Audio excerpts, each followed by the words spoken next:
Welcome everyone.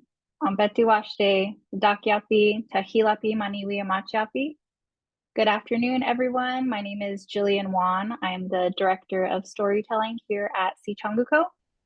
And I would just like to start off by saying a great big thank you to each of you for joining us this afternoon.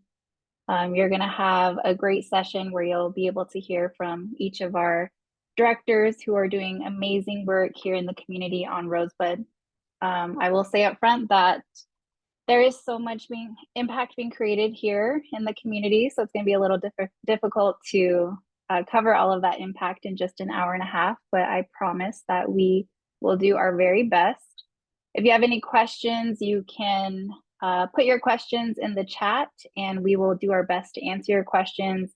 If by chance we're unable to during the session, you can expect to receive an email with the answers to all of your questions. And to get us started, we would like to start with a prayer that will be led by Sarah Hart, who is the director of our Language Revitalization Program. So Sarah, if you can go ahead and get us started with a prayer. Sure. Tokeyahci, Wakataka, Uchimakan, Kate Dofa. Tukashla, I pray for Woman Kashkawayate, for we chose Ani, Woke, Wongwake. Tukashla, I pray for Uchimaka, for we chose Ani, Woke, Wongwake. Tukashla, I pray for the Uchis, na Gakalas, na Wakanyesha, na Kuja, Oyate, Kuja TP. For we chose Ani Woke, Wongwake, and Tukashla, I pray for Sicangu Co, Tuahe, for we chose Ani Woke, Wongwake, Lila Wopila, me Tokeyahci. I'm Betty Washte, Sarah Hart, Imachapi. I'm going to share with you the story of why we are called the Sicangu Oyate. So prior to that, we were known as the people that wore blue medallions. We're during a time when we were moving camp long ago, they sent scouts out ahead to scout out the area while we were planning to move camp. And so when the scouts returned, they reported that there was a fire. And the leaders gathered and they decided that to wait it out and see if the winds would change and that the fire would move in the opposite direction. So unfortunately, through the night, that's not what happened, and the fire grew closer. And at one point, they were trying to outrun the fire. And so back then, we really moved as one people, one heart, one mind. We didn't really think in an individual capacity. You really loved your people, and so you did everything together. And so the elderly people realized that our people were not going to leave them behind, but we weren't moving as fast or as quickly as we should be to try to outrun the fire. So one of the elderly women stopped and poured water on her dress, and she took her dress off. And she wrapped her takoja in the dress, and she asked one of our warriors to carry her takoja over to the other side to run through the fire, and so that her takoja could live. And so our warriors did this. They took the younger children that weren't able to outrun the fire, and they ran through the fire at the smallest area to get them to the other side. It's an honor to carry this name, since Sicangu Oyate means burnt thy nation. And that story is linked to why we are called the burnt thy nation. And it really shows our compassion and our love for our people and our future generations, and our perseverance. So I just wanted to share that story and getting started. Pilamaya. Thank you, Sarah, for starting us off on a really good note. Hearing that story from you every single time is so powerful, and I know we carry that name with so much pride in who we are, and it's really amazing that we get to carry those same values into the work that we get to do every single day. Next, I would like to introduce to you our CEO, Clay Colon, who's got some really great words to share with you all. Thank you, Jillian, and thank you, Sarah. Yeah, that's an amazing story. Helps motivate everything that we do for our people here on the Rosebud. Thank you, everybody, for coming and attending on this afternoon. I'm very excited to have this to showcase the amazing team that we have doing all the work that we've been able to do for our people. I am Clay Colon. I'm the CEO of Sicangu Co ecosystem. I am a Sicangu citizen, also Nimipu on my mother's side, born and raised here.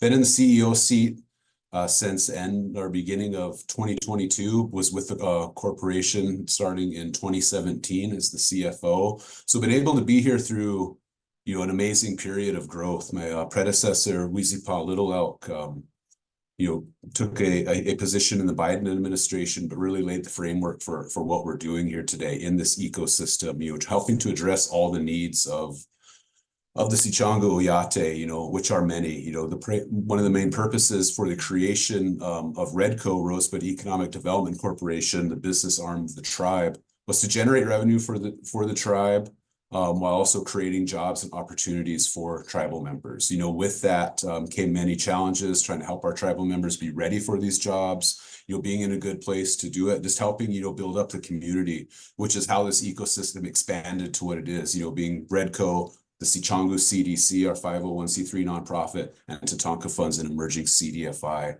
all covering key areas to help the economic growth and well-being of our people.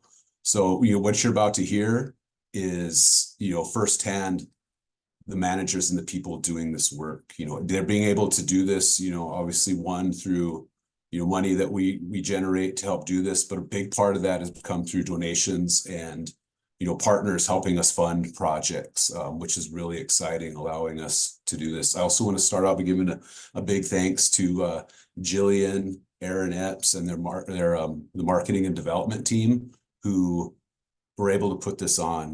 We invested in these positions to help make sure that the people doing the work are able to do the work and not have to go and fundraise all the time too. Starting this off, we had to, people do many different things such as that, but in order to, make sure that the work gets done, we were doing that. So, this team is amazing. It's an honor for me to be able to sit in this seat and represent them, but, I'm humbled every day by the work that they're doing, and I'm, allowed to be, in the position that I am. But without everybody on this call, none of this would be getting done. So again, thank you so much for being here, and I will turn it back to Jillian. Thank you, Clay. And now that you've gotten to hear from Clay, I'd like to just give a little more background on the community that we serve. We are located in South Central South Dakota on what is known as the Rosebud Reservation, which is over 882,000 acres. In this slide here, the next slide, you'll actually be able to see the little bit of information on the community that we serve and why it's so important for us to do the work that we do in a way that we feel is best for our community. And these numbers that I share are not something that we dwell on. It's something that we're seeing improvement in with the work that we're doing. So we have 34,000 citizens here on the reservation with a life expectancy of 68 years old, as opposed to the US average of 78. You can continue reading on with those statistics there, but like I said, we don't dwell on those numbers. We're seeing improvement here in our community, which is something we are so proud of. And as you heard from Sarah, we do have a huge responsibility as an Oyate to look ahead for the future generations. And so it is within our tribal governance that we develop a plan and that we recognize that the decisions we're making today are going to impact the next 7 generations. And so that is exactly what we do here at Sicangu Co. We are improving the lives of our Sicangu members, and we are doing that by bringing back the Tatanka. We are doing that through revitalizing our Lakota language, our education, our health, and also through economic development. So we have a vast ecosystem, and we work together very well to accomplish the goals that we've set out for our people. And we are also doing this all from a Lakota perspective, which makes us even more proud. For a little background, my journey started as a contract worker for Sicangu Co. I just came in to help with the finance office and help the department get organized. But that then turned into me managing at the propane office, which is a for-profit entity within our organization. And that brought me here today as the marketing director. And I share this because this is the journey of many of our managers here, people you will hear from today. Almost all of our speakers started out in this way. Many of them started out through internships and have become leaders in the ecosystem and our community. And Sicangu Co has allowed us to grow professionally, but most importantly, we've been able to be empowered to become leaders through our identity as Lakota people and through the skill sets that each one of us have always carried within us as individuals. And so our journeys are all different, but we all started somewhere, and Sicangu Co has really uplifted us. And so that's the same, experience that we want to be able to provide to our community in whatever skill set it is that they carry as individuals. So with that being said, I want to bring someone else on that I'm sure many of you have already heard from or work closely with. It's definitely a great pleasure if you've been able to work with her. She's actually the director of our federal relations, and her name is Faith Begay-Dominique. Thank you, Jillian. Hamadak-yapi, Lakolya Waoniya, Changleshka Washdewi, Faith Begay-Dominique Machapi, Kuichasho Yate Mataha. Hello, everyone. My name is Faith Begay-Dominique, and I'm the Federal Relations Director for Sicangu Co. I'm Kuichasho Lakota, Sicangu Lakota and Dene. My background is in public policy with a Master of Public Policy, and before coming to Sicangu Co, I worked for the federal government for 6 years in Washington, D.C. I worked at the United States Department of the Interior, serving as a special assistant to the Assistant Secretary of Indian Affairs and in the Office of Indian Energy and Economic Development. I also worked for the U.S. Small Business Administration and the Office of Native American Affairs, where I managed our grants and contracts. I would like to start out by saying thank you to all of the federal and state offices and everyone that took time out of your busy schedules to attend today's webinar. The goal of the Federal Relations Director position is to ensure we are aware of any policies, programs, or grants that can positively impact our ecosystem and the work we do in Rosebud, including attending tribal consultations. REDCO is the economic arm and entity of the Rosebud Sioux Tribe, so I work closely with tribal officials on many areas of federal policy and programming. It has been very personally fulfilling to translate my previous federal experience to working for one of my tribes.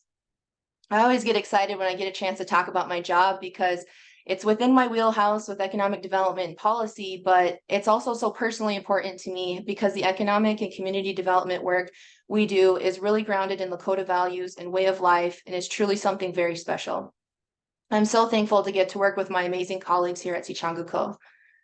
I'm here to serve as a resource between our ecosystem and the federal and state government. Please do not hesitate to reach out to me on any opportunities that might align with the work we do for our Sicangu Lakota or on any ways that we can support any federal or state initiatives. In addition, we are excited about the federal government's commitment to the Buy Indian Act, and I wanted to take a quick moment to mention our subsidiary company, Rosebud Office Solutions. Rosebud Office Solutions is a 100% Native-owned, Hub Zone, and 8A certified business. Rosebud Office Solutions can fulfill any office supply needs your office may have. Please reach out to me for more information if interested. Next, I'm very excited for you to hear directly from our program directors on the work they do on the ground here in Rosebud. Thank you. Thank you, Faith. And we'll go ahead and get into the presentation. Starting us off, we have our Wolakota range manager, TJ Heiner, and Wolakota truly is, the foundation of all the work that we get to do. Because of the buffalo, it's the reason why we are still here today. And as they begin to thrive and grow their ecosystem and just be home again, we thrive as Lakota people too. So TJ, if you could please join us.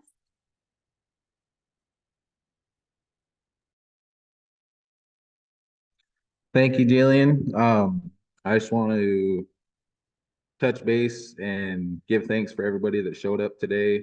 Thank you for joining us. I'm excited to always get a chance to talk about what I do on a daily basis with the Wolakota.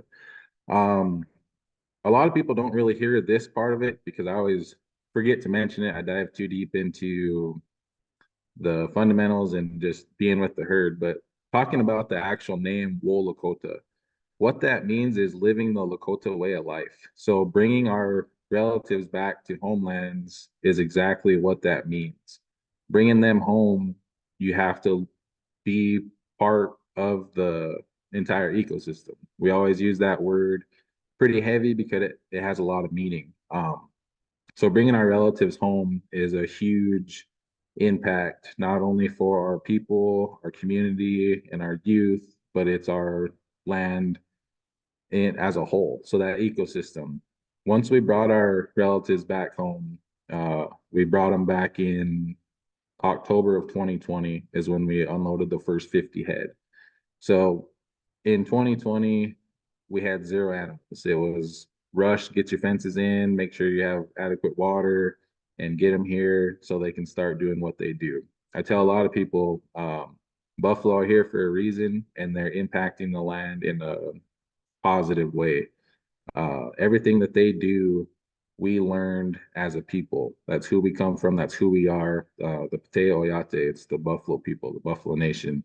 And seeing what these animals can do in a short amount of time is amazing. So starting at 0 animals in 2020, as of today, we have just over 1,000 head of animals. So we have a lot of relatives on site.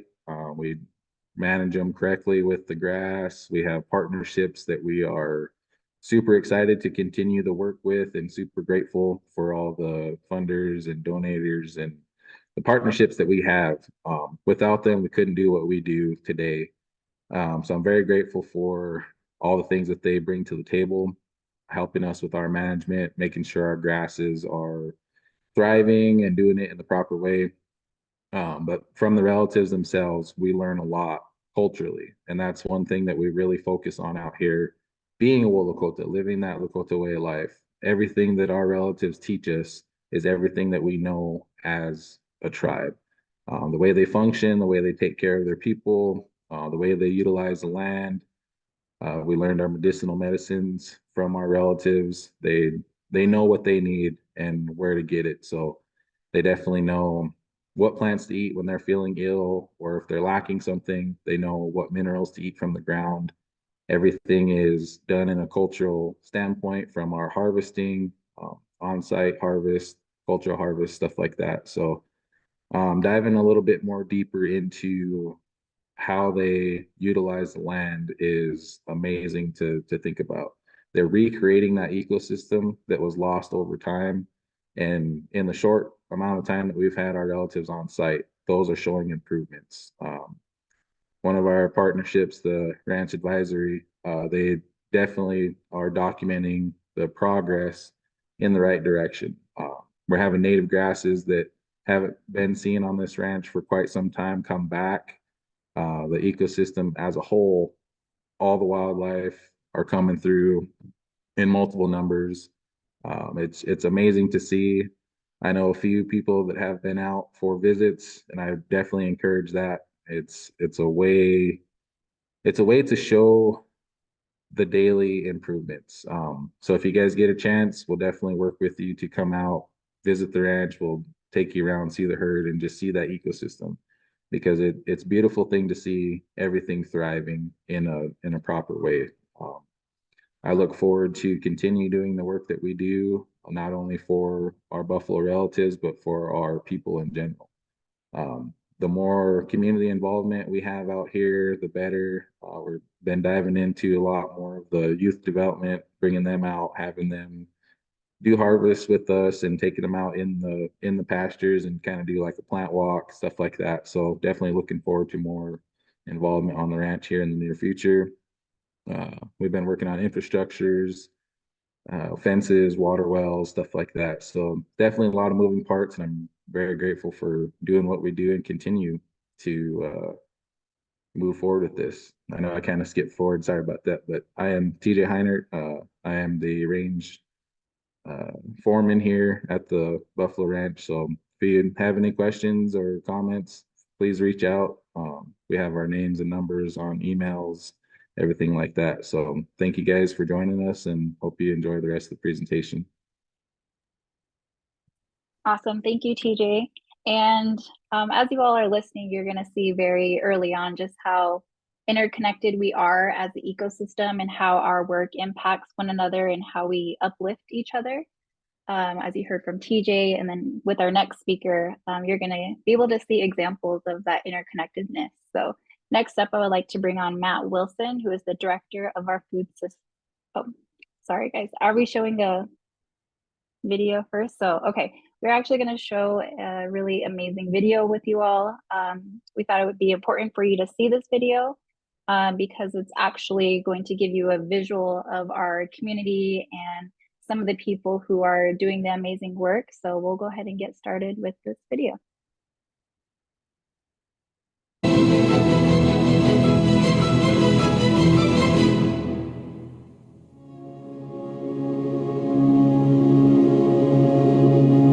Being Lakota is it's being proud of who you are.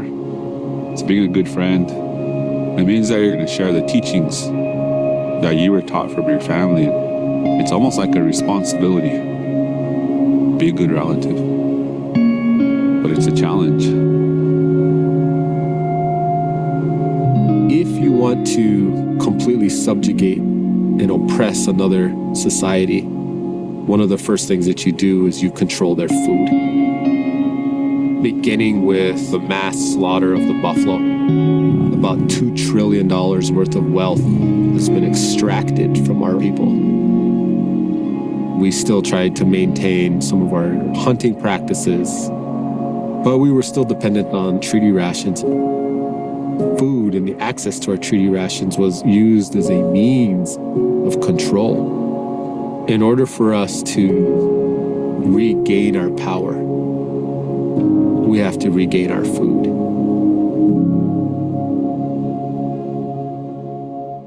The current state of the food system here is that there are really only 3 main grocery stores here on the reservation.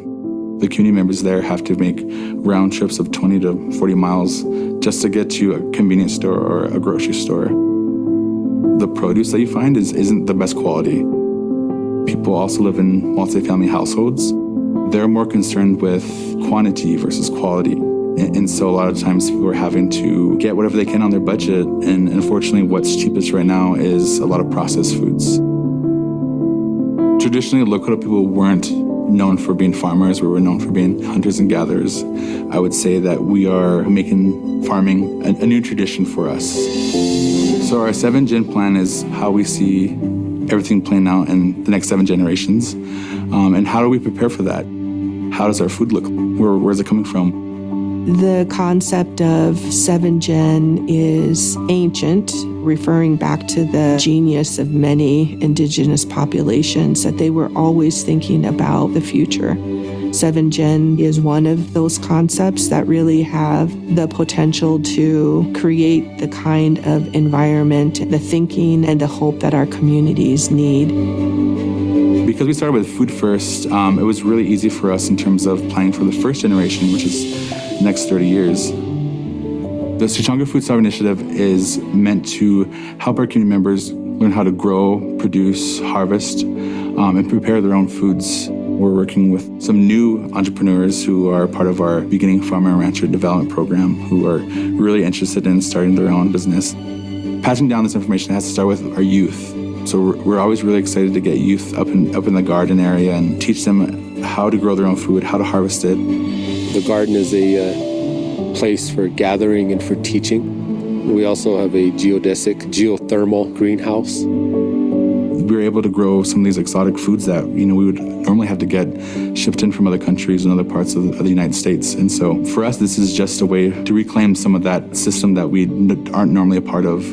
And what we're trying to do now also is adding the regenerative piece to it and making sure that we're not putting chemicals into the ground. We're always really trying to leave the land better than how we found it.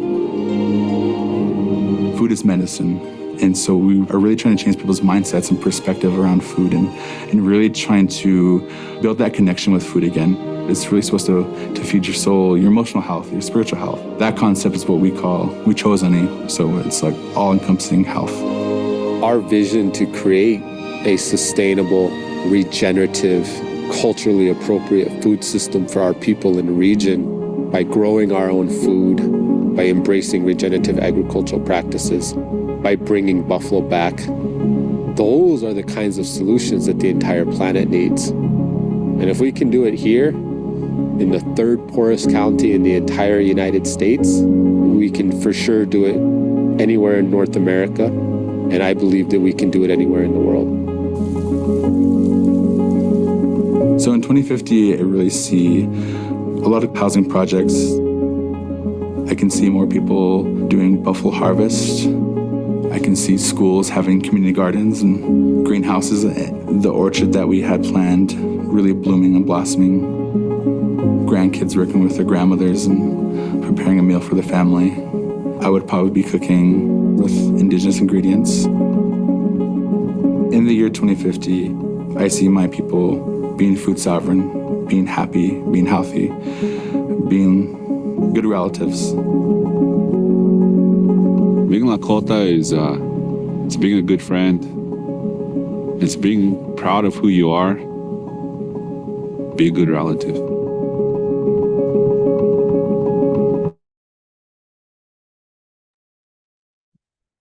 All right, that video is just so powerful. It makes me it reminds me that, you know, the vision that we have for our people is already happening right now in this generation. So I can only imagine, you know, the accomplishments that we're going to be able to create in generations from now. So now I would like to bring on Matt Wilson, who's the Food Sovereignty Initiative Director. And he's also going to give you a little bit of background on why this video was created. There's an awesome story with that. Thanks, Jillian. All right. Well, hello, everyone. Thanks for joining us today. Yeah, so Wahal Mandakepi Matt Wilson Machapalo, Chante Washtiana Pechizapalo. So thank you for joining us today. My name is Matt Wilson. I'm the Food Sovereignty Initiative Director here at Sicangu Co. I've been in my role for a little bit over 5 years now. I am a tribal citizen here, and I, born and raised here on Rosebud. Moved back home in 2018 and kind of joined as a volunteer initially. Fell in love with the work and decided to, stay with the organization. And in 2019 was asked to kind of become the director. And at the time I didn't want to do it. I was a little bit scared. Didn't think I didn't mean to do it. But something in me was telling me that I was ready. And so I said yes. Little did I know that it was something I would fall in love with. And so been doing ever since. And so a little bit about our initiative. We are one of the first community initiatives launched in 2014. 2024 marks our 10-year anniversary. And our purpose of our initiative is to transform and reimagine our relationship with food. And we do that and kind of working in 4 core areas. So we provide small scale agriculture models, building a food economy and food system that keeps dollars here on the reservation, empowering and educating our community to build movement around food sovereignty. And this last piece is called dream keeping, which is building partnerships with organizations and individuals so that we can all come together and act and bring this vision to life. And then that video you saw earlier was just a, part of this larger vision that we have for ourselves, this 7-gen food vision. And this vision, the actual video was part of a, what we call it was actually a call from the Rockefeller Foundation. In 2019, they invited communities across the world to put out their vision for what their vision looked like in the year 2050 in terms of what we had to tell what our food system looked like through various lenses. And I'm kind of butchering right now, but we had to tell what our vision for Rosebud looked like through culture, through policy, through technology. And there was over 1,300 applicants worldwide who applied. And They were only going to select 10, and we were one of the 10. And so it was a really big honor for us. And so that 6-minute clip was us telling our story. And so we were honored to be able to be one of the 10. And so I just wanted to share with you a little bit about some of the impacts and some of the from the last year and from 2023. With our farm apprenticeship program, we were able to graduate 4 beginning food producers. This was our 4th cohort. We're pretty excited to grow more, local food producers. This is part of our work in terms of we need to grow more local food here. And in order to do that, we need to grow the amount of local food producers. And so this is just part of our strategy to do that. In terms of our markets, last year we had over 36 community vendors attending our 2024 Sicangu Harvest Market season. And of those vendors, 3, excluding ourselves, were produce vendors. With our food box program, our CSA program, we were able to distribute 24 food box programs to 24 families. And of those 24, we were able to subsidize 4 of them for free. So those families didn't have to pay for anything. With our farmers markets, we had over 448 community members come to our markets last year. And then we were also able to launch a 2nd weekly farmers market in our Rosebud community, in addition to our mission community. In terms of our team, for a while there, it was just me and one other person, our farm manager, Michelle Hawkes. And so we were able to grow from 2 to 8. So now we have 8 full-time Sicangu citizens working for the Food Sovereignty Initiative. Last year, we launched a food summit. It was our first time ever hosting this type of event. This event was designed to ignite excitement around the food sovereignty movement, as well as share knowledge about our current work being done to transform our food system. We plan to host this event annually, and we will expand upon to include more hands-on learning by community knowledge keepers. And lastly, in terms of our garden, which is kind of our key project, our Keya Wakpala Gardens, it's our 1-acre teaching and production farm. So we use this space to kind of, really work on, food production, but in a regenerative way. Last year, our team has really felt really proud about the amount of food production that the food production output, but also the way we manage it, and the way that, the way it looked, and the way that Michelle Hawkes, our farm manager, the way that she was able to manage her own team up there. She's been really leaning into her leadership skills, and is really providing excellent vision up there. And with that, we are really excited for the next stage of that growth of that area. And if you want to go to the next slide, we are excited to share kind of the next stage of that.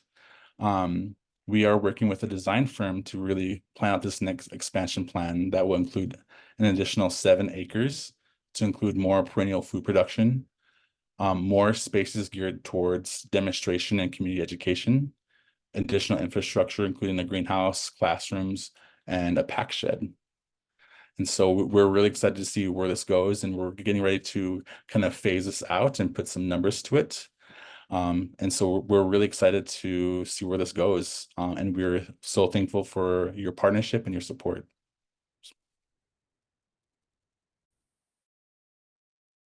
Thank you, Matt. Next up, I would like to bring on Kobe Hagan, who is the Food Systems Director within the Rosebud Farm Company. Okay, thank you, Jillian. Hello, everybody. It's an honor to be part of the Sicangu Co team and to be here with you all today. I have been in this role as the Food Systems Director with RFC for almost 3 years.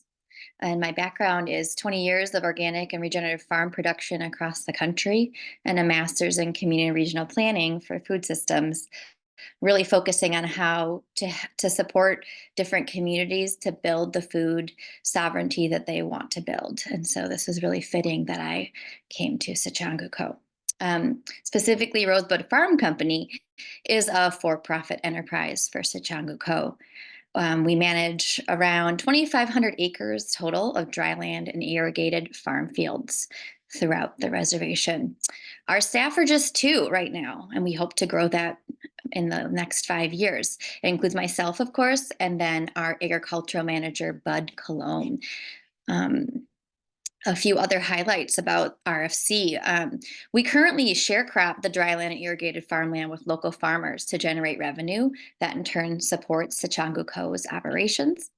Over the last 5 years, we have transitioned our 1,400 irrigated acres to certified organic farmland, trying to bring our land stewardship practices closer to Sicangu values for what land stewardship needs to be. And we're getting there, but we're not quite there yet. We're still working on what is indigenous farming for Sicangu and what is that? How do we want to define that? So we're working on that as a team. We have also conducted feasibility studies to pinpoint local, tribal, and regional demands for local food, from bison to eggs to dried goods. What do people want? And people want a lot across the different places that we've asked.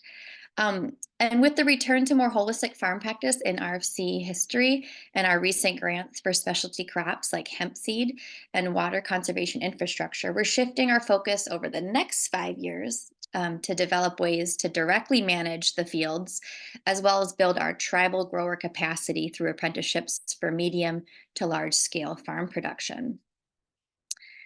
And RFC, we are working across Sicangu Co food stewardship sectors, like with Matt and TJ, to build farm to market access. This is a really important next step for all of us.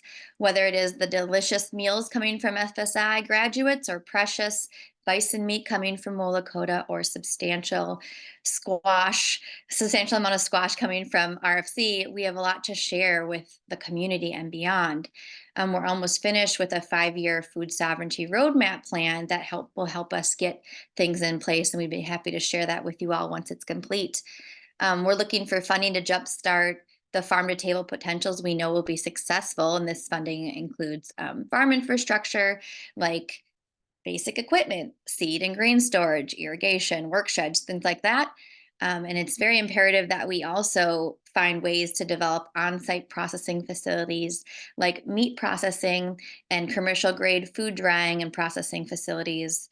This will increase local jobs, skilled jobs available, as well as keeping more money within our community.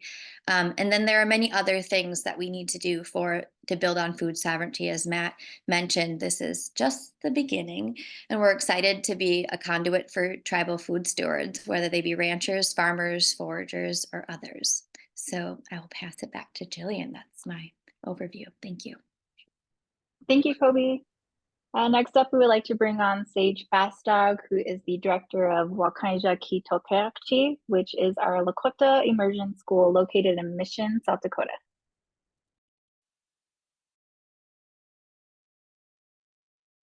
Amitakiapi, Mitakuyepi, Pejikota Shinkaluza Machapalo, Achate Washtea, Hoya Wankalo. My name is Sage Fastdog, and I send my voice to you with good intentions and speaking with my heart here. Wakanyeja Tokeyahci it means to always have children in your mind first. And in a Western education, I think one of the things that they were able to master, or that I've seen was the best, was when you did student-centered learning, because then you were really focused on what the kids are able to master, what they're able to walk away with, instead of trying to meet a pacing guide of how to get from point A to point B to point C, get them all the way across to a K-12 system. And the current system that exists on reservation for the last 60 years, we've continually seen a dropout rate that hasn't been closed, academic gap that hasn't been closed, a 62% graduation rate, and then that contributes to our economy in that we don't have a lot of our members contributing, and we're not okay with that. And so Wakanyeja Tokeyahci steps in and says, well, it's our turn to prepare our own community members in how to take back what belongs to them. And so that means that we have to hire community members locally and put them into these places to be able to start educating our own. And that is what Sicangu Co is from the beginning, from the story of how we got our name, Sicangu Co. The people had always thought about the future and that they are the best, that, and that's the way that we, when we sent our kids off and to go to these schools, we expect that they will take care of our best. So that's what I'm charged with, is to redefine education on Rosebud Reservation. And I'll give you a little bit of background with, I appreciate the support and contributions that is given, and I'd really, it really speak more to have ongoing support and in practice of even coming to see us and to helping us build out this 175-year vision, so that we can get to a place where our economy is thriving. And so one of the things that we've actively done to try to get our school to be actively funded was we went to the state in the year of 2020, 2021, 2022, and actively trying to get charter legislation in South Dakota. South Dakota doesn't have legislation. They're not fond of doing that. And we didn't let that stop us, and we opened up in 2019 in the pandemic. But it was through contributions, through through philanthropy, through federal grants, that we're able to do that. And we opened up in a Boys and Girls Club facility, and it was probably the most beautiful picture you could see of kids coming in. And it wasn't like a school that we see around here. It was a school of our own. And to today, right now, where we still have partnership with Boys and Girls Club, but we have our own building. We're in year 4. We went from a 3, our operations with 3 people. And we had to share work to meet the capacity of how to operate that school. But we wouldn't have been able to experience that and do that without support and belief that we can do it on our own. So today, there's 11 of us now. I was able to, hire a operations manager, take care of the day-to-day things, and we hired a outreach and empowerment specialist to be able to handle our community programming, plus our school programming, so that we can host events. And we hired a food coordinator, so that we could keep our food, indigenous and healthy, and keep that focus there, so that our kids are, they're eating, they're changing their palate, they're reprogramming their DNA. And we're able to hire 2 Lakota educators. And at our school, we're able to model how it is that you work with community members, how you work with fluent speakers. We believe that our way of working with them upholds our values that we were born into, and to give your integrity back to where it belongs. And we also have 3 teacher assistants. We also know, just like the rest of the rest of the areas of the United States, teacher shortages are real. So we have to grow our own. So we designed a teacher assistance program. And through that teacher assistance program, we're able to take paraprofessionals and move them to a point where they can then take on their own classroom. And then that way, we're able to sustain classrooms, led through the vision of, our 4 pillars. So we believe that our students will be academically prepared, they'll be holistically well, and they'll be fluent in their language, and they'll be secure in their identity. We know that those 4 things will help our kids later in life. And we know that in years to come, because of the education that we're providing them, that they will contribute to our economy. They will hold places of leadership in our community. And them, our students and their families, and together we'll transform our community to be a better place. And the other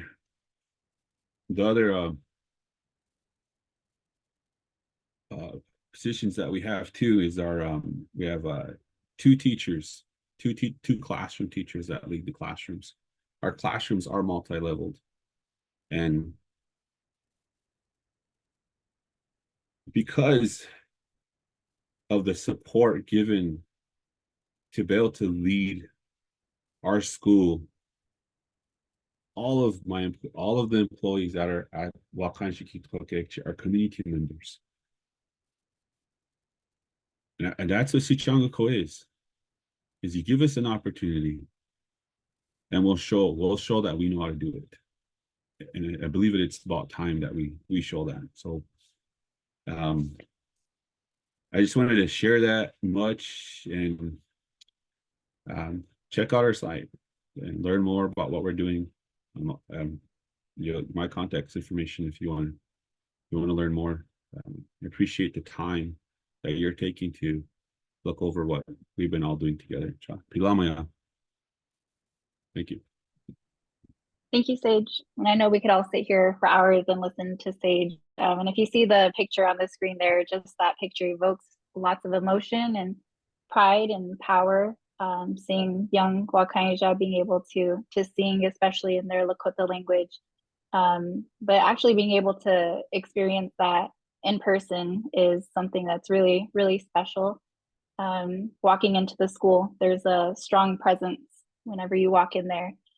So to think about the Wakanyeja being able to walk into that school every single day, and just, you know, what that does for them is something that's truly, truly powerful. So if you ever get the chance to come to Rosebud, we're waiting for you, and we'd love to take you over to the school and to the locations across our ecosystem. So next up, I would like to bring back Sarah Hart, who again is the Lakolya Waoniya director. And again, that is the Lakota Adult Lakota Language Revitalization Program. Ampetu ashte midaki api Lakolya mikajek I mwambili na washituje Sarah Hart imachiapi na Sicangu oyate imataha. Good afternoon, relatives. My Lakota name is Eagle Woman, and I'm also known as Sarah Hart, and I come from the Burnt Thigh Nation. I am the program manager for Lakolya Waoniya, and just a little bit of background on me. I started with Sicangu Co in 2019 in payroll and then HR, and then I came into Lakolya Waoniya.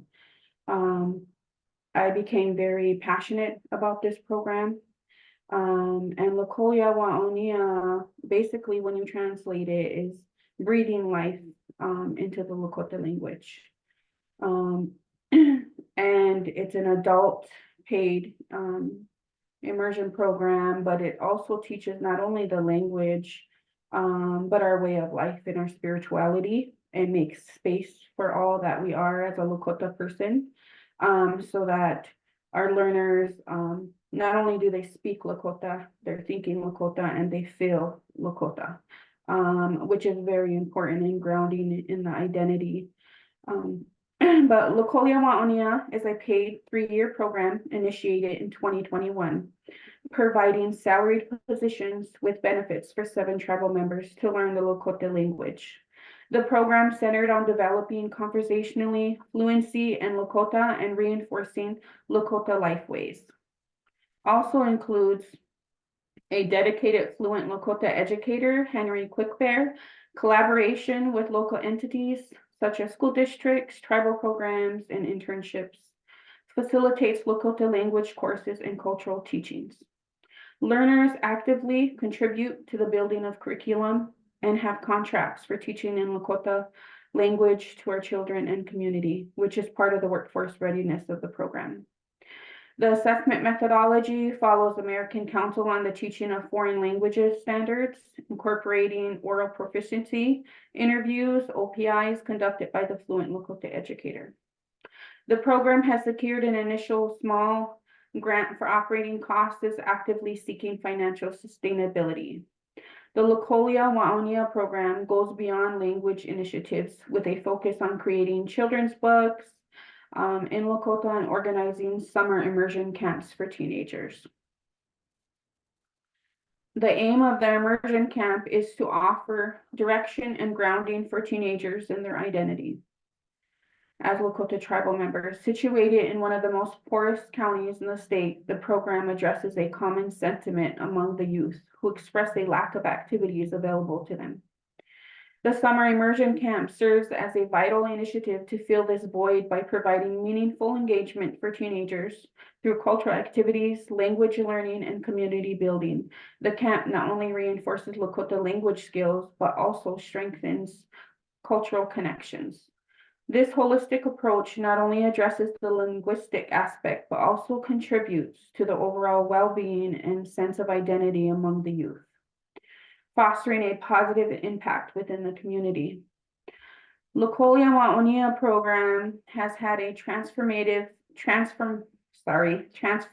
impact on its youngest learner, Natalie Bordeaux, who initially joined with little knowledge of her identity and career goals. She is 21 years of age, and through the program, Natalie has found a grounding in her identity as a Lakota, a woman. Not only has she become proficient in Lakota language, but she has also taken on contracts to teach the language to both adults and children within the community. Furthermore, Natalie's journey with Lakolya Waoniya has inspired her to pursue her higher education, and she has recently enrolled in college with a major in education. This success story exemplifies the program's ability not only to revive the Lakota language, but also empower individuals like Natalie in their personal and professional development. Thank you. I'll turn it back over to Jillian. Thank you, Sarah. And I just want to reiterate the story of Natalie. Seeing her journey has been really awesome to be able to witness. And, you know, that's a common theme within the ecosystem of the people that we get to impact. So thank you for sharing that, Sarah. Next, I would like to bring on Katrina Fuller, who is the Sicangu Health Initiative Director.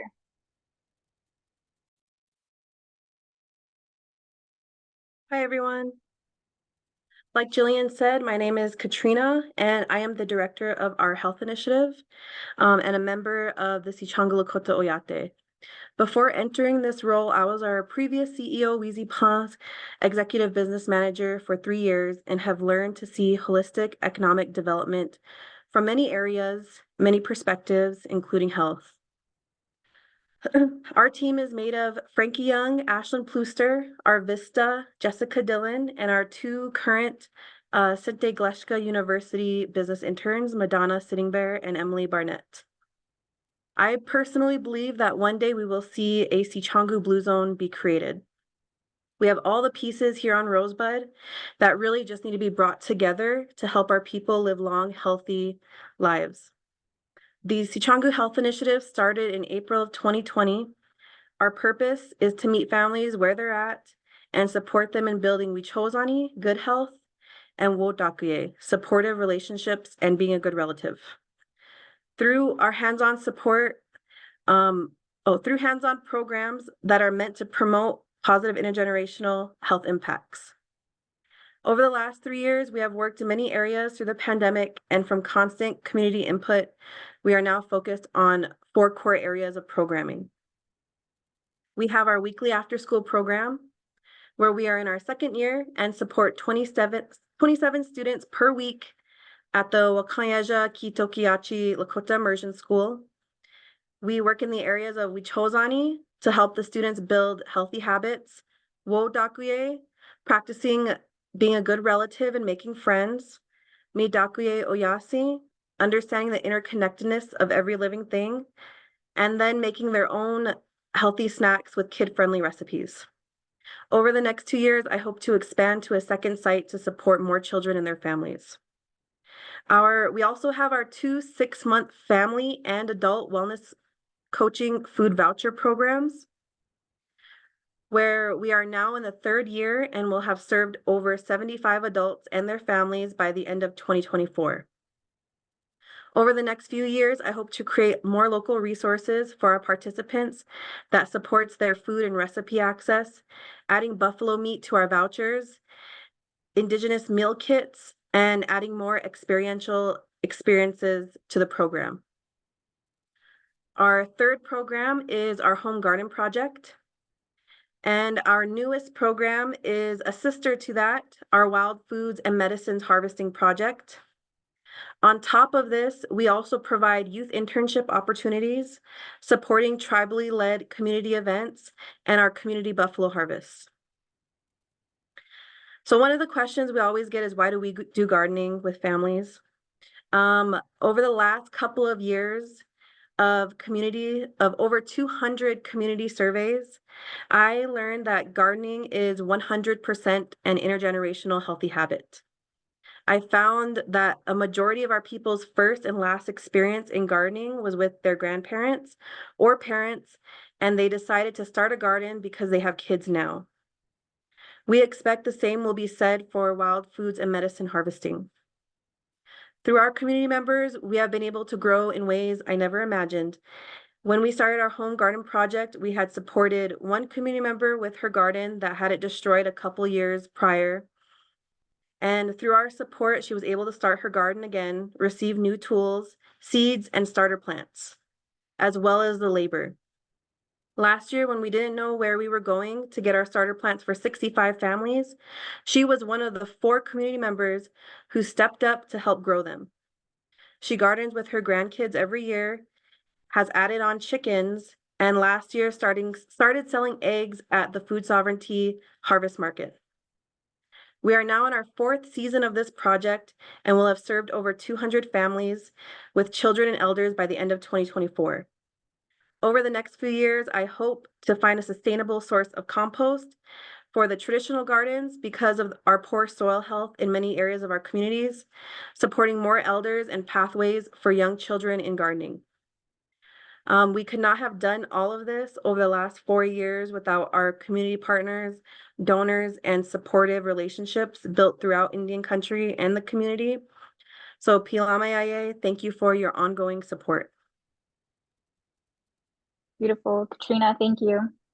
Next up, we would like to bring on Brittany Heisley, who is the Director of Tatanka Funds, our CDFI. Wado, Jillian. Uli Haley Steenigad, Brittany Davado. Welcome all. My name is Brittany Heisley. I want to thank you for being with us here today. I am the Executive Director of Tatanka Funds. We are an emerging community development financial institution. As a CDFI, it is our goal to provide services that encourage self-sufficiency, promote economic development, and wealth building in disadvantaged communities. Tatanka Funds offers specialized training and technical assistance to homeowners, entrepreneurs, small business owners, and individuals seeking credit building services. Our extensive development services complement our lending products, which are agricultural, small business, and consumer lending. Our programs are financial literacy education for family, teens, and young adults, homeownership education, and coaching, whether it's for personal finance, business, agricultural, or homeownership. What I would like to highlight, in the past 2 years, we are strengthening our partnerships. For the past 2 years, we have been working with Sicangu Co University as volunteer income tax assistance. There is a need for volunteers for the tax returns, but we also found that there's been a gap of members needing support in filing, which is also a step needed for homeownership. We were asked by the tribe to help assist in their 100 homes project. The tribe is building 100 homes. They have asked us to host the homeownership education, help with down payment assistance, and any technical assistance needed in the home purchasing process. We offer a construction internship program every summer. This is through our South Dakota Native Homeownership Coalition. We place interns that are interested in construction work with construction businesses. At the end of the summer, the goal is that they will hire them on full time and continue their work. This year, we are expanding our services not just to be residential builders, but into HVAC, electrical work, plumbing, and water and sewer. Last year, we had 7 successfully complete the program. Our goal this year is to have 10. These partnerships are successful because of our 2 full-time employees at Tatanka Funds, Charlie Colomb, who is our program manager. She oversees the program developments, offering special financial education and coaching to individuals, and supports our evening and weekend financial courses for individuals and as group settings. Natasha Eaglestar is our loan officer, oversees all the lending services, offers financial coaching and weekday financial courses. I would also like to beam a light on our board of directors, 7 members of our board of directors. It is with their strength and their insight that has also helped us be successful. This year, we have set a good strategic plan. Without them, I'm not sure where we would be. They keep us motivated and keep us going. Our impact is mostly individual financial coaching. With the financial coaching, we have gained a lot of interest that even a lot of the tribal departments are asking us to help assist in some of their community outreach. Last month, we were requested to give the importance of finance in building your estate and will planning. This semester, we're working with Todd County High School in the Mission, South Dakota. We're offering our financial education to teens and young adults, to their Jobs for America's graduates. And then we're also sparking a lot of interest in our communities because on April 18th, we are hosting a homeownership expo. The goal is to bring all the pieces for gaining homeownership on tribal trust land. We're bringing in lenders, appraisers, and inspectors, tribal land department, construction businesses, tribal housing services, and water and sewer. Our long-term goals and visions at Tatanka Funds is building a sustainable nonprofit Native CDFI organization, create a thriving loan fund that serves the Rosebud communities, procure funding to support healthy lending and programmatic aspirations, provide community members of Rosebud with quality and responsive training and technical assistance. Thank you for joining us today and for letting us share who we are and how we are supporting our relatives. Wado miigwech. Thank you. Thanks, Brittany. It's been really exciting to watch the progression happening at Tatanka Funds. Next up, we would like to bring on Jessica Larson, who is the director of our Learning and Development Department. Thanks, Jillian. Good afternoon, everybody. As Jillian said, my name is Jessica Larson, and I am the Learning and Development Director here at Sicangu Co. I have worked in Sicangu Co in a few different roles. I started in 2017, and I'm currently the Work in Learning and Development. We're a relatively new department. We were established in the fall of 2021, at which point it was just me. But since that time, we have grown to 2 additional full-time employees. We have Olivia Woodenknife as our program coordinator and Alexis Whitehat as our youth internship coordinator. We also have an AmeriCorps Vista member, Lakeisha Nadeau, who just started her service year with us in January and is filling an outreach coordinator role during her Vista program. And then we also have a Tokeyahci University intern who's with us for this spring, and her name is Nebraska Millard. So although we're a relatively new department, we have worked with many different departments within Sicangu Co and then other local, regional, and even national organizations to create some really exciting projects that I am really excited to share with you all today. So at our core, the Learning and Development Department, we manage workforce development programs within Sicangu Co.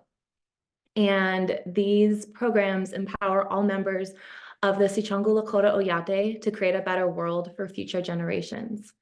Audiences for these programs include youth, college students, and professionals or emerging professionals. So our programs, we have 5 different programs within our department that we directly manage or collaborate with others to manage. We have 2 summer youth programs that we're actually busy planning for right now, getting ready to recruit. Our 2 summer programs are the 7-Gen internship and the Sicangu Co Changemakers program. This will be our 3rd year that we have ran our 7-Gen internship. We started with 10 interns in 2022. In 2023, last summer, we had 14.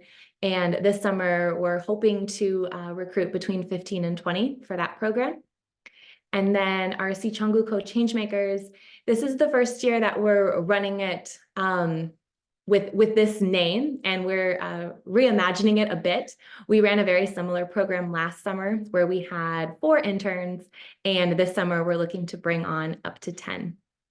Both of these programs, although they're different in how they achieve a goal, they are united with a common goal of increasing the perceptions of opportunities for young people here in Rosebud and supporting the next generation of leaders to grow professionally and personally. One of the things that we're really excited for, there's lots to be excited for with our summer programming, but for our Sicangu Co Changemakers program, we are really excited to partner with the National Park Service at Niobrara to have 2.5 weeks of programming for our interns. So interns are going to get a chance to learn about the National Park Service. They're going to get a chance to work with a variety of different staff and do some job shadowing, as well as some direct service projects. So we're really excited for that new partnership that's going to enhance our programming for our youth. The next type of programming that we offer are college internships. And so right now we partner with our local tribal college and university, Tokeyahci University, which is directly across our parking lot here.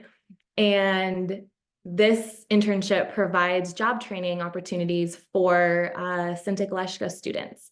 And so in the fall of last year, we revamped it to a cohort model. We've had our internship through SGU for a number of years, but in the fall of 2023, we revamped and reimagined it and created more of a cohort model with intentional gatherings and learning opportunities for our interns to come and grow both personally and professionally with each other. And so today, actually, our interns had a learning opportunity with Lakolya Waoniya and their team. They had a Lakota language class just this morning, actually. So I'm really excited to watch that program, the internship program, really grow and develop. And then finally, we have our professionals, or also called emerging professionals audience. And right now we have 2 programs for that audience. Our first one is the AmeriCorps Vista program. So Sicangu Co is a sponsor of multiple AmeriCorps Vista sites across Rosebud. And right now, I believe we have 4 members in service with several other active listings. And then finally, we have our iLearn project, or it's also called Immersive Learning Experiences and Rural Networking. And what this is a professional development opportunity for local educators that supports them to create land-based and culturally relevant units for their classrooms. And we do facilitate these workshops in the summer in partnership with South Dakota State University. So while these programs are diverse in their audience and even in their goals, they're united by a shared vision of empowering all participants with the knowledge and the skills to be happy, helpful, and healthy at work and in the community. And so what sets our approach to workforce development apart from others that you may see is that it's really person-centered. And that can be seen in the holistic development opportunities that we incorporate into each program. And so while each of these programs, each of the 5 programs that we currently have, focuses on technical workplace skill development, meaning that, for our summer interns, we are going to have opportunities this year to practice interviewing and to work on their resumes. We're also hoping to incorporate some job shadowing and some customer service skills. For our college internship, our interns work with a department to grow their on-the-job skills. So those technical skills are definitely part of our programming and undoubtedly very important. But each program also intentionally incorporates opportunities for participants to grow their physical, spiritual, and emotional wellness as well. And so some ways that we do this are we offer equine therapy sessions for many of our participants in the different programs. We also have a social emotional intelligence workshop that we host for many of our programs. And another thing that we did last summer that we're hoping to continue to do in the future is family tree workshops. So our participants can really get a grounding in who they are and their identity. Some of our accomplishments: in 2023, we were awarded the Outstanding Employer Award for our 7-Gen internship, which is a partnership with Sicangu Nation Employment and Training Program, the Tribal Employment and Training Organization, or also known as SNETP. And we were awarded that at NINATech, which is National Indian and Native American Employment and Training Conference. We also partnered with Katrina and her team at Sicangu Health Initiative to have some of our interns build 66 gardens for homes with elders and children.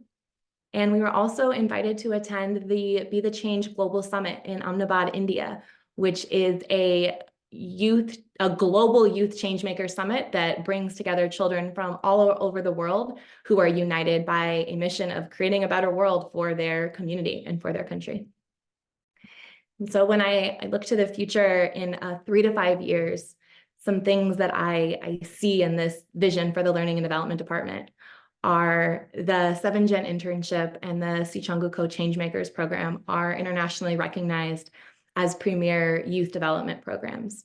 And alumni of the programs have opportunities to participate in national and international opportunities. I see Sicangu Co as a leader in tribal college and university internship, and students from across the region come and intern with us. So again, right now we're working with Tokeyahci University, but I see a world where we're working with other regional tribal colleges and universities in the future to bring their students here to Sicangu Co.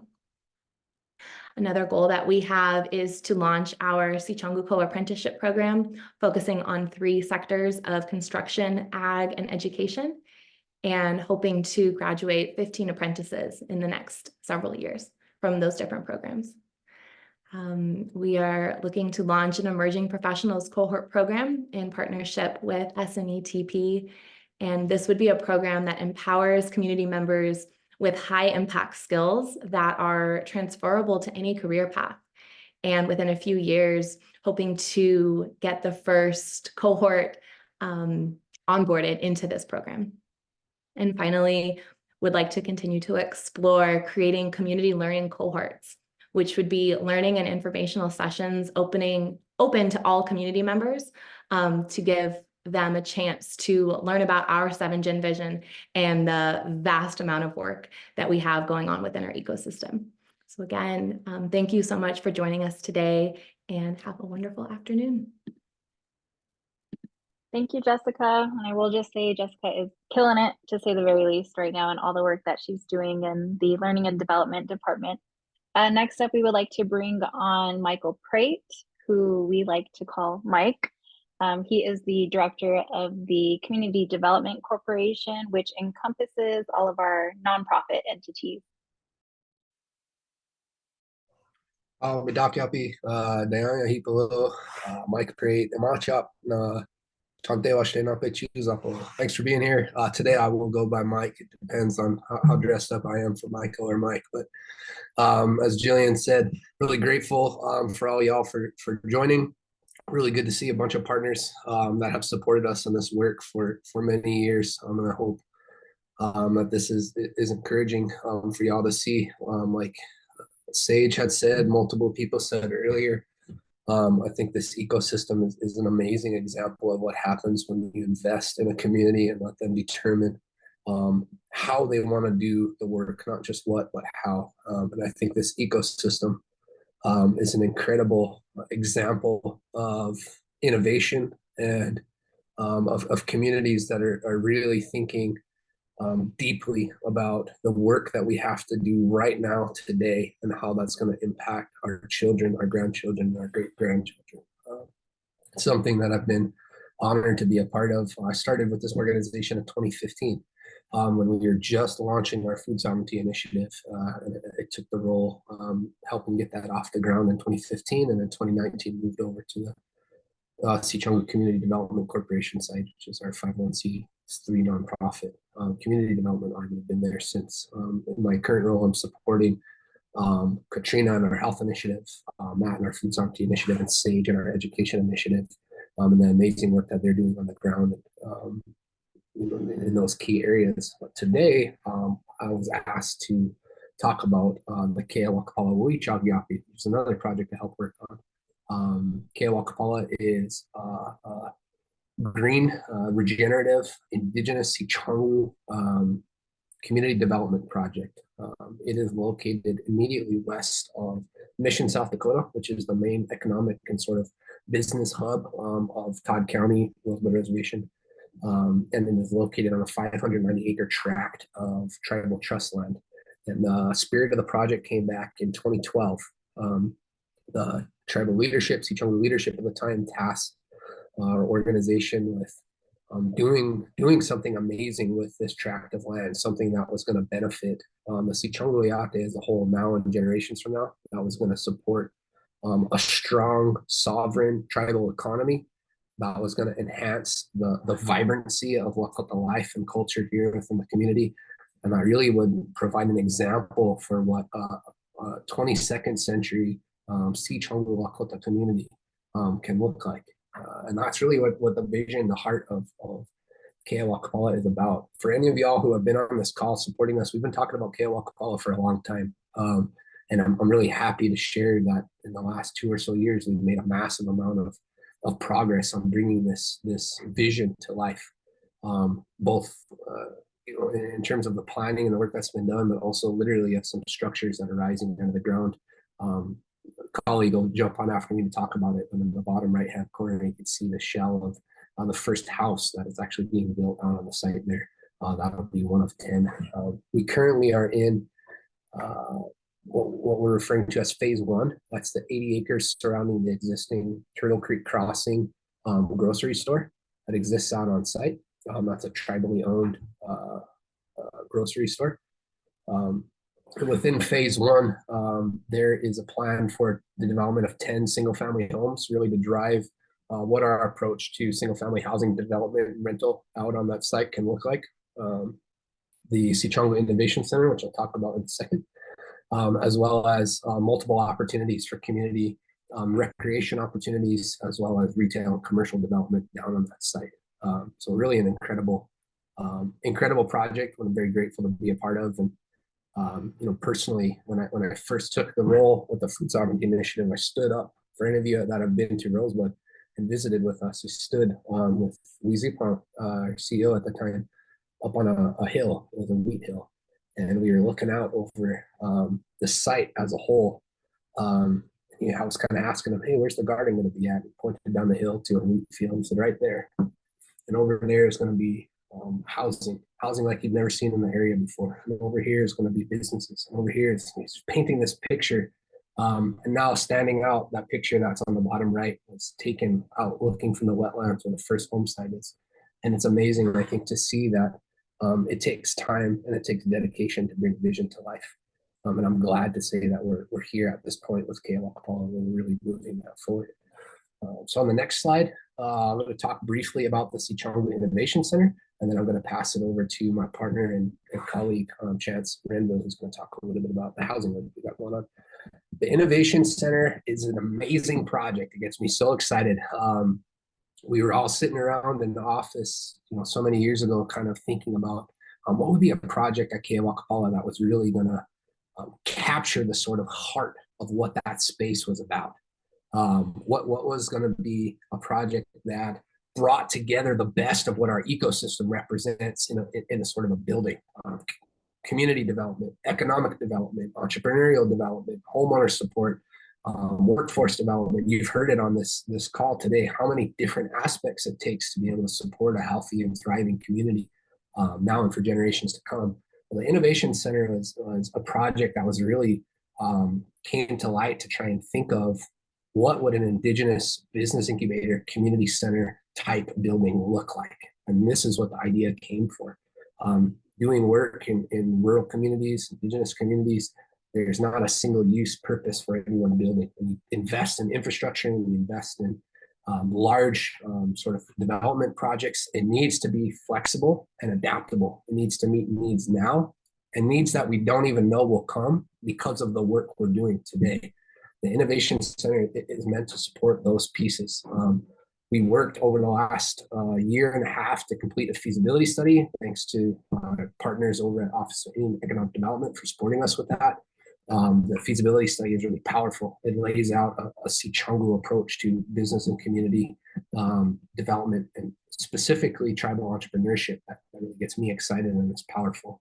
The building, as it kind of lays out, elements in there are looking at how do we incorporate daycare to make sure that there's a holistic wraparound service, not just that can sustain itself financially, but that can support workforce development activities and working families here, where there's a major shortage of childcare, supporting tribal artisans and art makers to sell and to produce their craft locally, as well as to access larger regional, national, and international markets and e-market.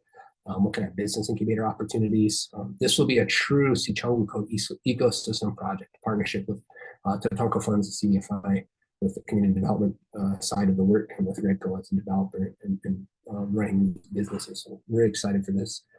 Based on the feasibility study, which we'd be happy to share with people, anybody on the call who would be interested to learn more.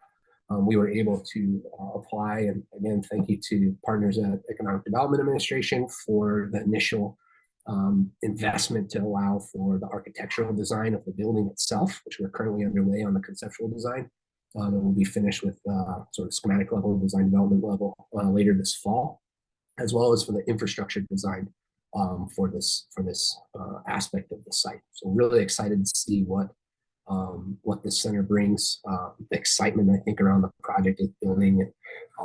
Goals for right now are continuing to recruit for full-time staff to take on the coordination role of this, as well as to start working with other local partners. We mentioned on the call, Tokeyahci University, Sicangu Nation Employment Training Program, number of programs who will come in to play roles here at the site. So we're grateful to be here. Thank you all again for your support, for taking the time to listen and be our partners. I want to turn it back over to Jillian and go from there. Have a good one. Thank you, Mike. Next, we would like to bring on Chance Renville, who is the project manager and housing coordinator at Keya Wakpala. Tokeyahci, Chance Renville Machiapi. Good afternoon, everybody. My name is Chance Renville, and I'm the project manager and housing coordinator for the Keya Wakpala Wakanyeja initiative. I've been with the organization for about 8 months now. I'm super excited about the project. Excited to be part of the team and really diving into the development and getting familiar with what we're looking to accomplish here. Just wanted to take some time to share some details on the current status of the project, share a couple impact pieces, and then also some of our goals going forward. Current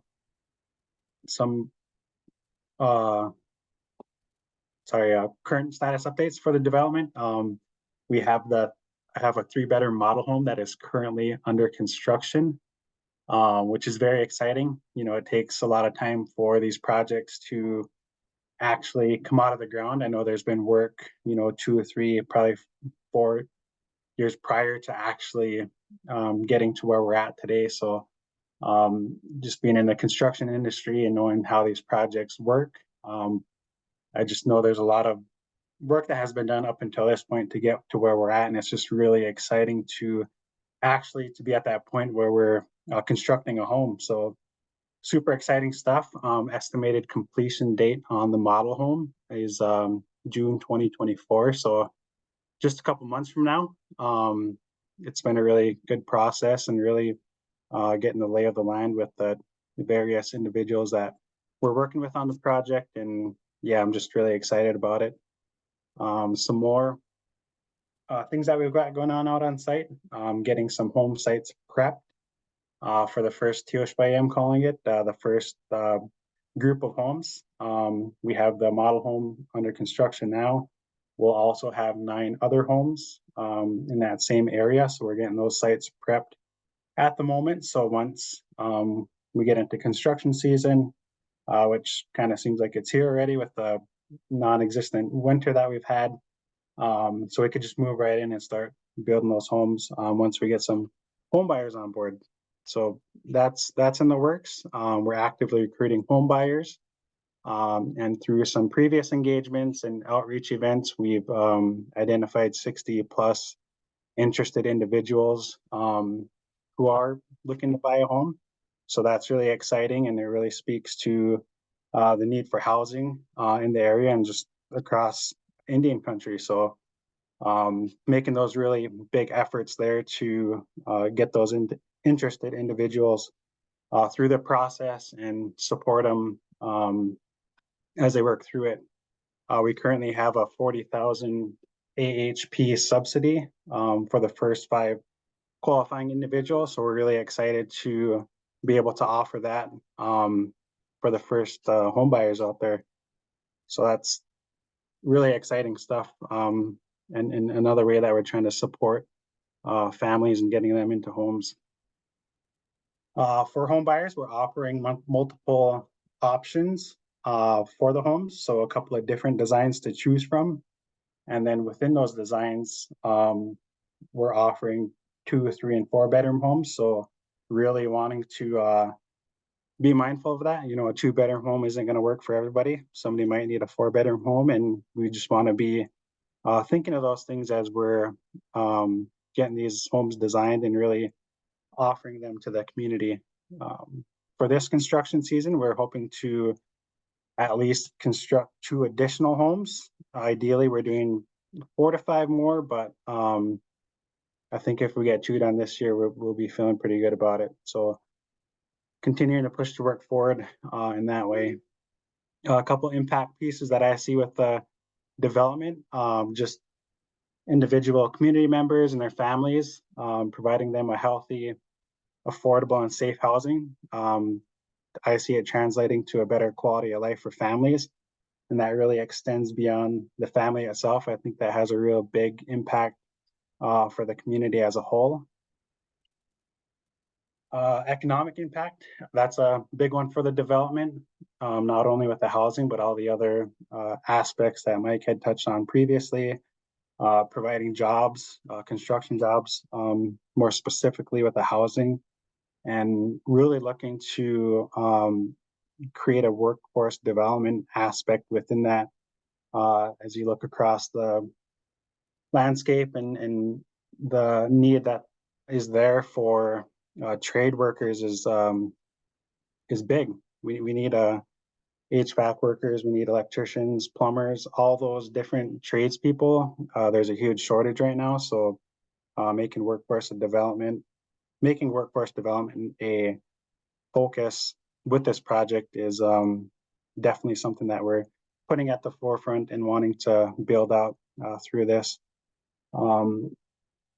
Also working with our sister company, Rosebud Construction, and really hoping to be able to do some of this work through them as a self-perform crew and really keeping things local.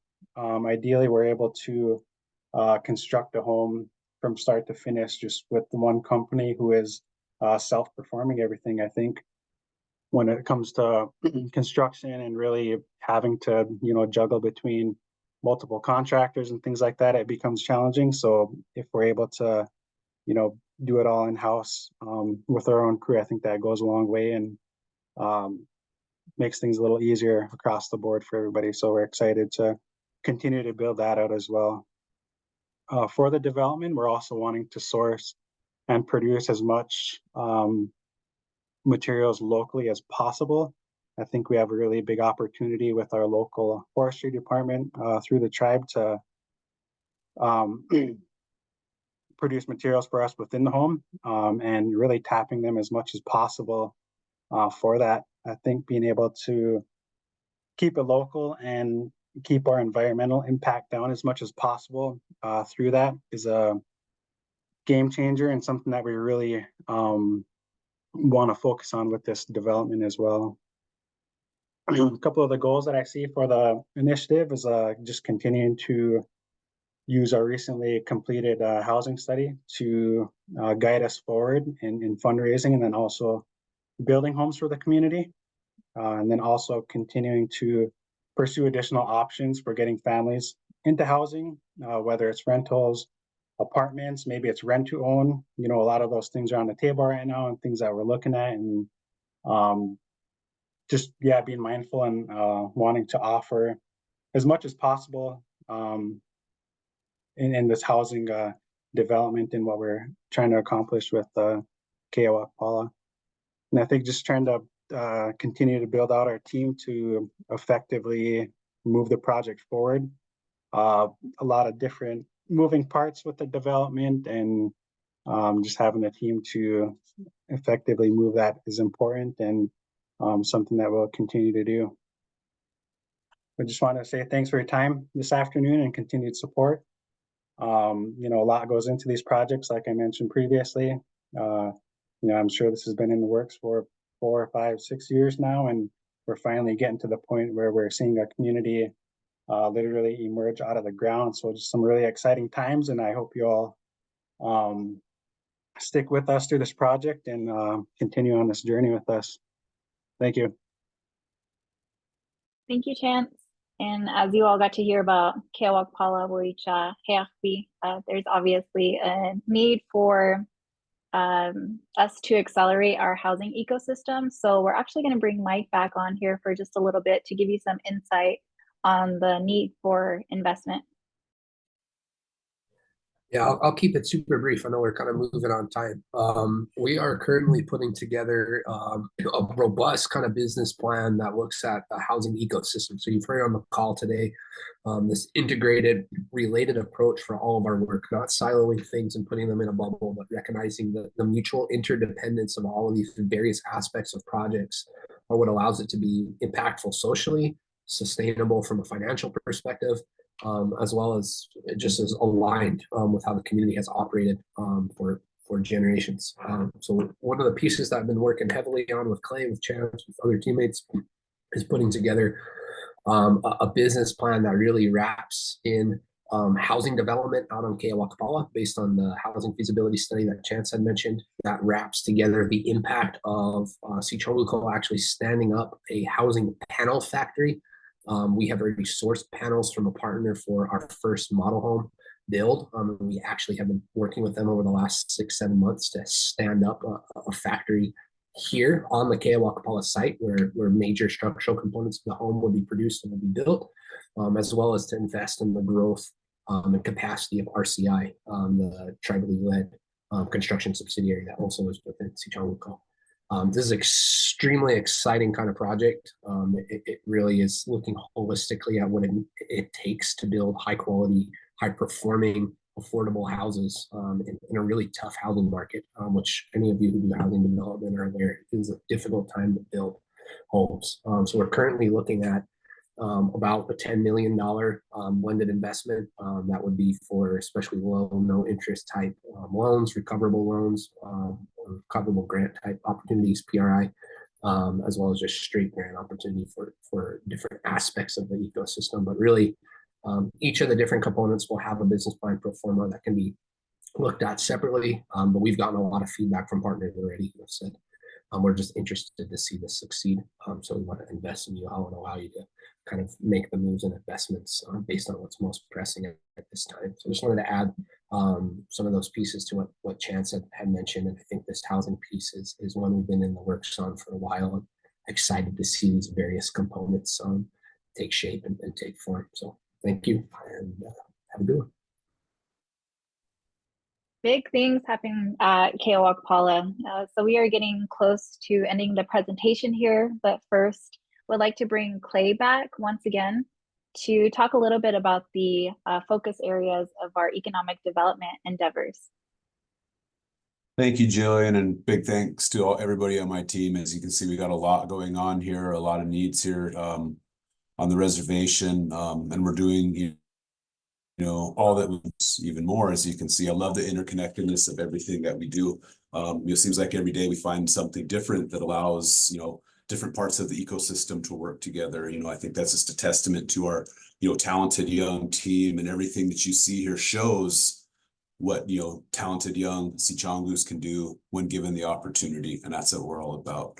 So yeah, with that, other things that we're looking at, on the for-profit side, we have, other entities that you didn't hear from here, such as Sicangu Propane, Rosebud Office Solutions, Rosebud Facility Management, Rosebud Construction, government contracting. The government contracting really can go into, many of the entities that I just listed in, providing services, which we have done through, Office Solutions, Propane, Facilities Management, and Construction.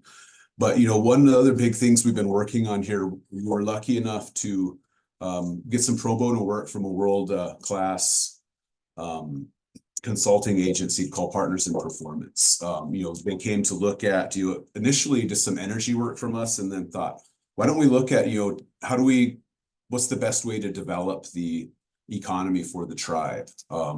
So, they spent about 6 to 8 weeks looking at that and then coming up with a plan, which we have presented to multiple people, including Chief Malherbe at the U.S. Treasury. And it focused on 3 key areas: energy production, bison-centered meat processing, and construction, which, the commercial energy is kind of one of the things that here at Sicangu Co we weren't working on. So it was great to see, these world-renowned people saying, okay, yes, you are doing the right things. What's the best way to do it? How do we do it? What kind of investment do we need? So we do have an economic roadmap that shows how we want to do this. Again, this has been presented to numerous people. We can get it out to you if you would. But, looking at these things over the next, 5, 10, 15, 2,500 years, what is that going to do? One, we think it can create at least 10 to 11,000 new jobs, construction, all on this. It can create, hundreds of millions of dollars in revenue for the tribe. And, with the bison-centered meat processing facility, it just, expands what we're doing with Wolakota, but also that, looking at the development of the economy for just our tribal citizens. We're not trying to operate and manage everything, all this is on the reservation here at Redco. We need to create opportunities for our tribal members. And, with that, they can have their own, bison herd. They can have their own construction companies. They can have spin-off entities, for commercial energy, whatnot. The thing can keep growing. You see the master plan for Keya Wakpala here. There's going to be a lot of space for lease there for our tribal members and community members that doesn't exist now. Again, providing the opportunity. Now you see people, selling things out of their car on the street, out of their homes. People are wanting to do it and doing it. But if we can do this, it's just going to expand, what they can do, building wealth on the reservation, creating even more jobs through the private sector. So,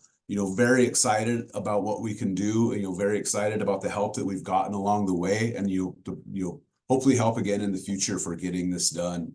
The video that was showed earlier, talks about, the trillions of dollars in wealth taken from us when the buffalo was done. That doesn't even account, the Black Hills being stolen from us, and the trillions of dollars in minerals and gold that was taken out of that.